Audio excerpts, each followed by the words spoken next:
cannot fight a battle with people who are not connected with you or committed to you. They do not share your vision or passion. They do not have the faith or the insight for where you are going. Let them go. Don't try to hold on to people who have no respect for your dream. Don't try to hold on to people who have no respect for your vision. Sometimes it is better to have a few people who really mean business than to have a large number who you have to give a back rub before they can get involved in anything. Welcome to Maximize Life, the television broadcast from New Wine Church, London. Jesus said, I have come that you may have life and have it more abundantly. Our mandate is to challenge you to be all you can be. So get ready to be encouraged, enriched, and empowered. You will never be the same again.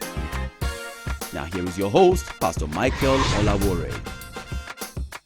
Welcome to another edition of Maximize Life.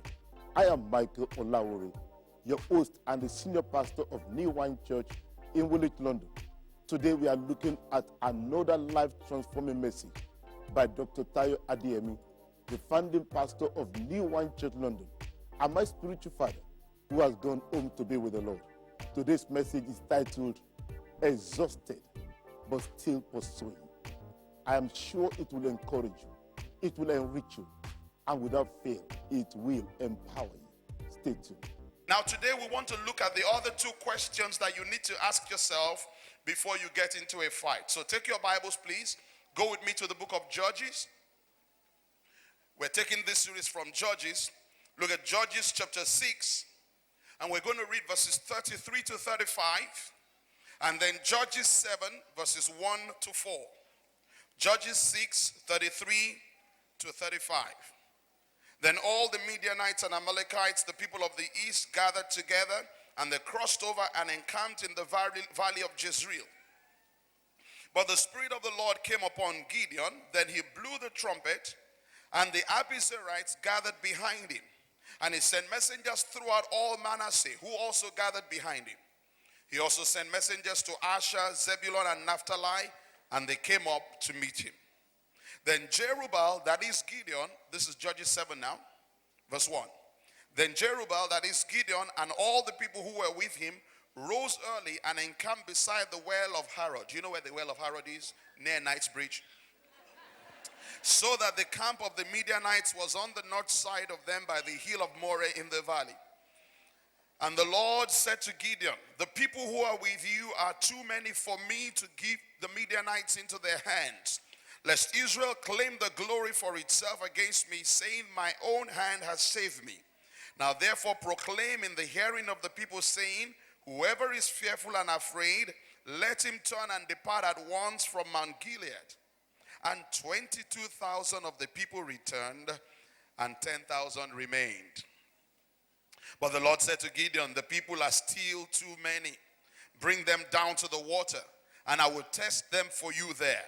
Then it will be that of whom I say to you, this one shall go with you, the same shall go with you.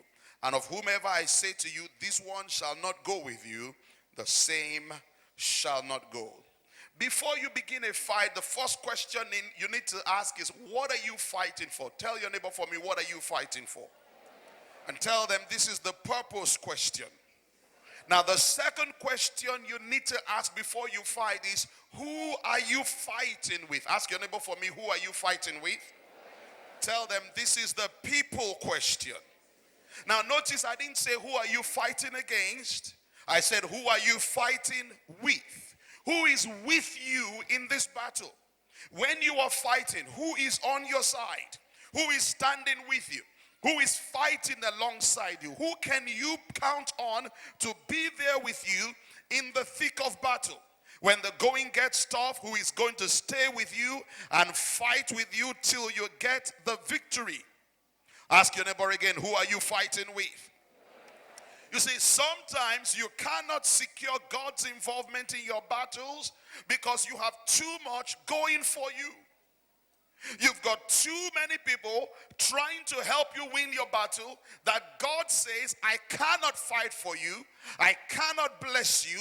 You have too many advantages. There are too many people queuing up to take the credit for your victory.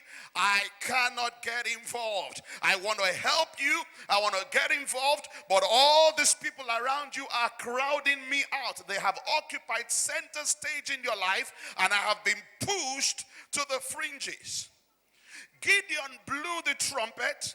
He made a clarion call, and the Bible tells us that 32,000 men showed up. But most of them just followed someone who just followed someone who just followed someone. They didn't know what the fight was about. They just came because they heard some noise. They heard someone say, we're going to fight the Midianites, and they tagged along.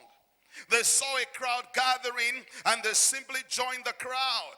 They were not ready for battle. And I have discovered, people, that there is a difference between a crowd and a congregation. I'm not fooled to think that everybody who comes to church on Sunday is part of a congregation. A lot of people come to church and they're just a crowd. What's the difference, Pastor Tayo? A crowd gathers around an event. A congregation gathers around a vision. You see, when you go to the football stadium, the crowd gathers. When the event is over, when the match is over, what happens to the crowd? They disperse. Each one to his own tent. Each one to his own camp. But a congregation gathers around a purpose. These people were not ready for battle. So God said to Gideon, we need to trim this army. And there are some of you, right now, there are too many people who are involved in your battle. And listen to me, people, having a crowd around you is not always an advantage. Only 4 people heard me. I said, having many people around you is not always an advantage. All right, just wait for me. So God says, we're going to have to trim this army. We're going to have to streamline these people. We're going to have to trim the fat. So first test, let's check the condition of their hearts. God said, declare in the hearing of the people, proclaim in the hearing of the people. Judges 7:3. Whoever is fearful and afraid, let him turn and depart at once. That's all. Gideon didn't say you're going to die at war. He didn't say you will be wounded, you will fall. He simply said, if you are afraid, go home. 22,000 went back. 22,000 soldiers. No, 22,000 chickens. No commitment, no backbone, no vision, just a crowd. One small challenge, and more than 2/3 of Gideon's church left. Almost 69% of his church left. And notice, Gideon did not argue with them. He didn't rebuke them. He did not try to reason with them. He didn't try to stop them. He just let them go. He let them settle at the level of their faith. He said, this is not a fight for the fearful. Listen, friend, you cannot win a faith fight with fearful people. Oh, you didn't hear me. The doctor diagnosed you with cancer. You don't want people around you who are going to give you the statistics of how many people died from cancer last year. That's not the kind of people you want around you. Whoever is fearful and afraid, let him turn and depart at once. When you are in the fight for your destiny, check the heart condition of the people you allow to come close to you. Don't let their fear and their doubt infect you. You don't need people like that around you. Listen, I'm fighting for my life here. I'm fighting for my destiny here. And if you cannot join me in this fight, I don't need a crowd. That's the door. Don't let it hit you where the good Lord split you. Ask your neighbor for me, who are you fighting with? Sometimes having many people around you is not an asset, it's a liability. And it's not that they are bad people. It's just that they are not your people. It's not that they are not passionate. It's simply that they are not passionate about the things that you are passionate about. Let them go. And I've discovered one of the most difficult things for believers to do is to let people go. We are trained to hold on to people. We are trained to never let go, especially women. Women are very redemptive.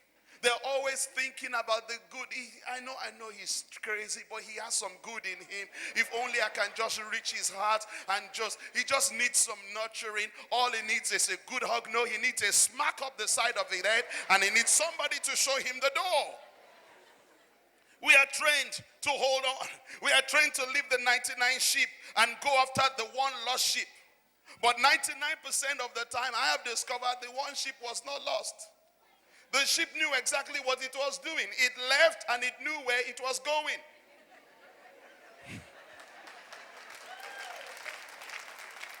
I'm telling you. You don't know the kind of burdens they put on pastors. One stubborn, obstinate person who doesn't want to know, you expect me to leave everything I'm doing and go after somebody who's already made up my mind that they don't like you. Even Jesus let people go. When they left him, he didn't run after them and say, hey, come back, you're making a big mistake, I'm the Messiah. He let them go. He even turned to the others and said, are you going to? Tell the neighbor for me, let them go. Let me tell you the truth. One of the first lessons I learned as the pastor is to let people go. Never try to talk people out of leaving your church. You are just postponing your calamity. You are just postponing your pain. They will finally leave and they will hurt you more. Especially when they come and they say, Pastor, God told me. Let me tell you my logic. It's either God told them or he didn't tell them. If God told them, I certainly don't want to get in God's way and I don't want to get on his nerves. If God told you to go, God bless you. And if God did not tell them and they think he told them, you are certainly not the one who will convince them differently. It will take God to pour a bucket of ice water in their face before they can hear. And listen, as it applies to a church corporately, so it applies to you as an individual personally. You cannot fight a battle with people who are not connected with you or committed to you. They do not share your vision or passion. They do not have the faith or the insight for where you are going. Let them go. Don't try to hold on to people who have no respect for your dream. Don't try to hold on to people who have no respect for your vision. Sometimes it is better to have a few people who really mean business than to have a large number who you have to give a back rub before they can get involved in anything. Ask your neighbor for me, if you are looking for a back rub, go to the spa. Tell them I don't do massages. Yeah, me neither. So 22,000 leave. 10,000 stay. But God says there's still too many. He says there are too many. If I give you the victory with these people, they will claim the glory for themselves. So God introduces another test. He says to Gideon, bring them down to the water and I will test them for you there. I like that. I will test them for you there. You know, some of the things you're dealing with right now, they're not really about you. They're just God's way of sorting through the people you call friends so that you can see what you're really working with. Tell your neighbor for me, don't panic. This is just a test. You know, I have been through situations in my life.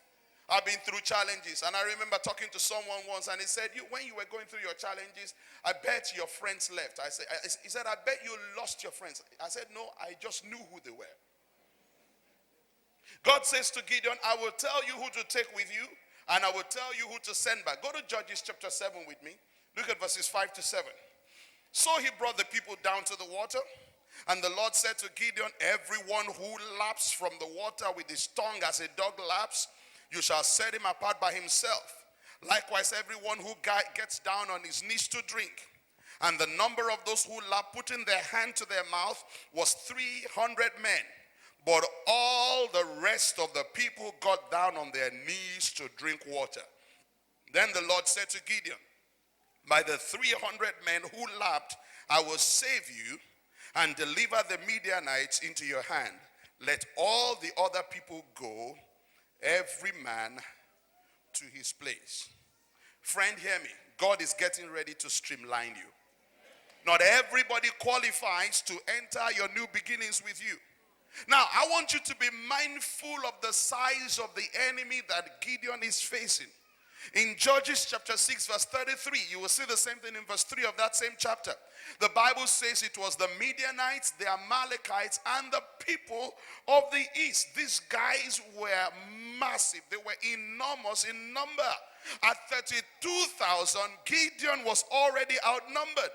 And if there ever was a time that Gideon needed everybody to be on board, it was now. And this was the very time that he was losing people. Somebody's listening to me this morning. You are up against the fiercest, the most ferocious battle of your life. And it has come at the worst possible time. And you're thinking, why now? Why didn't I have to face this battle 2 years ago when I was strong, when all the people were around me and all my resources were in place? You would rather not be dealing with this right now because you're already dealing with that. You've been diagnosed with an incurable condition, and it has come at a time that your marriage is falling apart. Your husband has developed other interests that keep him out of the house till 3 o'clock in the morning. And you're thinking, why didn't I have this sickness 2 years ago when my marriage was strong and my husband was supportive? Why now? You lost your job 3 months ago. Now the landlord wants to increase the rent, or he wants to kick you out. And you're thinking, why didn't he increase the rent 6 months ago when I got promoted and I had a lot of money? Why now? You know why? If you had fought the battle then and you had won it, you would have believed that you won it in your own strength. And God says, I will share my glory with no one. And you would have congratulated yourself for the victory instead of giving the glory to God. Some of you are here today. The odds are so stacked against you. It feels like life is picking up on you. It feels like somebody has just focused on you to intensify the attack. Well, guess what? The setback is just a setup for God to show up in your life and show himself strong and mighty on your behalf and give you the greatest comeback of your life. Tell your neighbor, the setback is a setup for a comeback. So God says to Gideon, I'm going to take the people through another test so you can see who is really with you. I'm going to give you an opportunity to observe the people you're taking to battle and see how they respond to their environment. God says, take them down to the water. Now people notice, these guys have been fighting.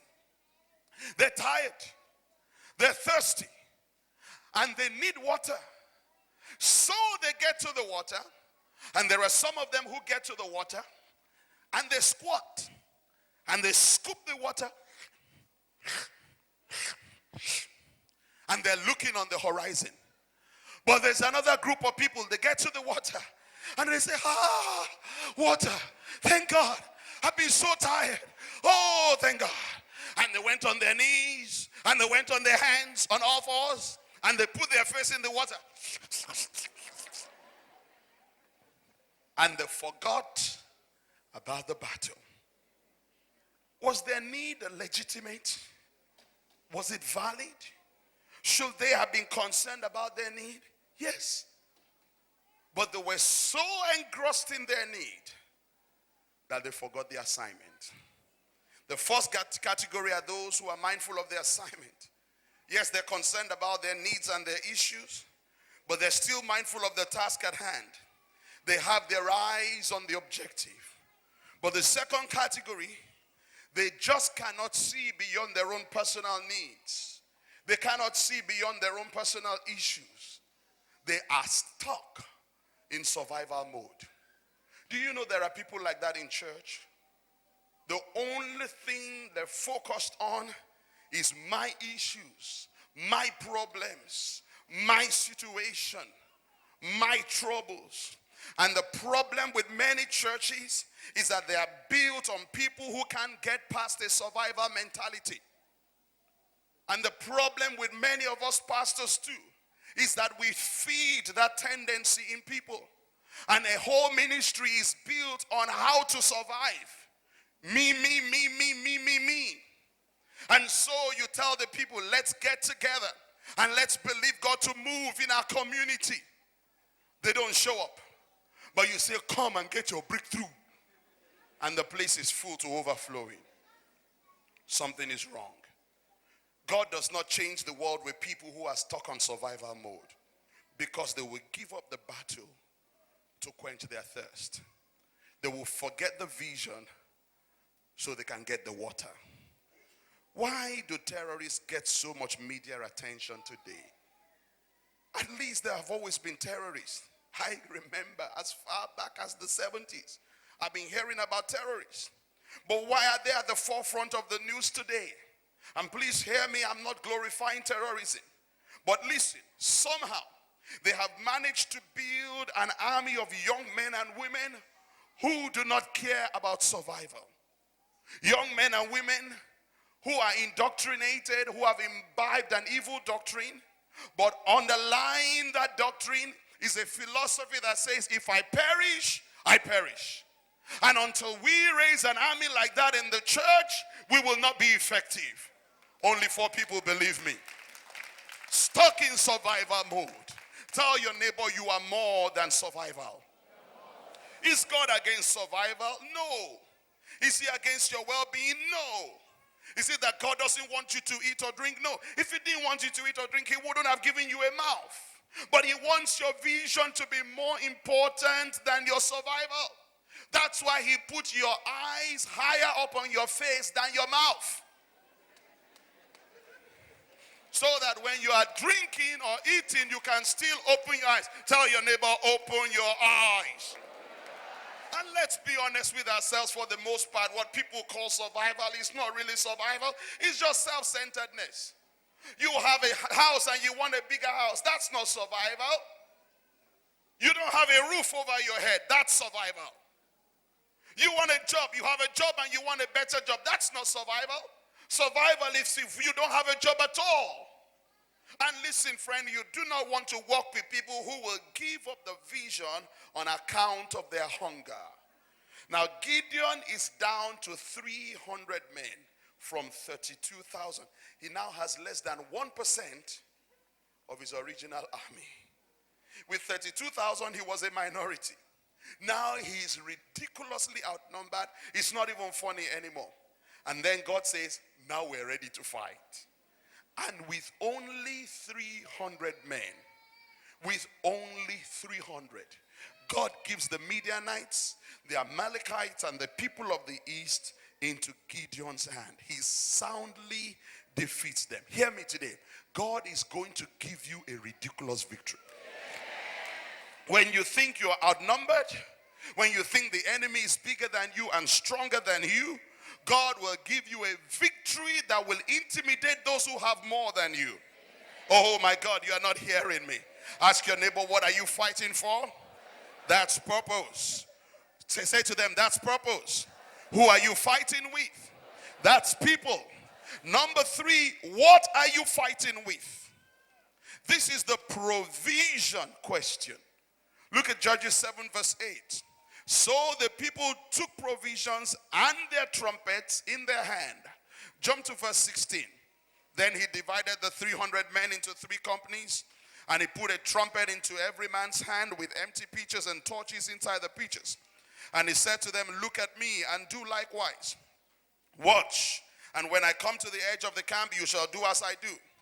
When I blow the trumpet, I and all who are with me, then you also blow the trumpets every side of the whole camp, and say, the sword of the Lord and the sword of Gideon. Ask your neighbor for me, what are you fighting with? Now remember, Gideon is already outnumbered. And as if everything were not bad enough, look at the supplies that he's taking to war. He's going to war. He's not about to have a stage performance. He's going to war. A trumpet, a pitcher, and a torch. These are they're definitely not weapons of mass destruction. They're more like props for a pantomime. And if I'm going against this kind of formidable enemy, I at least want the kind of weapons that are equalizers. If he's more than me in number, Then I want weapons that will level the playing field. So give me some AK-47s. Give me some hand grenades. Give me some sniper rifles. Give me some bazookas. Give me some land-to-air missiles and air-to-land missiles. And give me some fighter jets. I've got to balance things out a bit. Who knows what I'm talking about? But what does Gideon have for this battle? This is the battle for his destiny. A trumpet, a pitcher, and a torch. I trust that this message has enriched you and challenged you to be all that you can be. If you have any question, comment, or prayer request about what you have heard today, do not hesitate to contact me using the details on your screen, and I'll be glad to serve you as best as I can. Also, if you live in or visiting the London, Essex, or Kent area of the United Kingdom, come and worship at New Wine Church, and all our service details are on your screen right now. Well, till the next time on Maximize Life, God bless you.